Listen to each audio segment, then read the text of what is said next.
goal with this activity is to really work the legs, loosen up the trunk. Here's what you're going to do. First, you're going to need something to elevate your heels, like a ramp or some books. You'll need a bar or a kitchen sink if you're doing this at home. And last but not least, you'll need a weight. A kettlebell works wonderful for this move. What you're going to do is you're going to offset your feet slightly.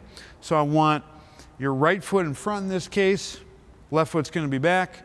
You're going to grab your right hand on the bar or in the kitchen sink, and you want to set up the weight in the rack position.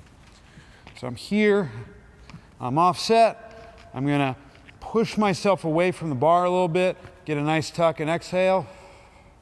And then you're going to just take a breath of air in, squat down, making sure you push your knees forward, keeping them centered as you squat down. It's going to look like this. Here, a tuck.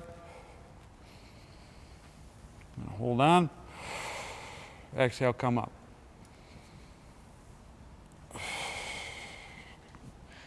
You're going to try to keep the reach throughout. Let's do one more. And that's how it's done. Give it a shot.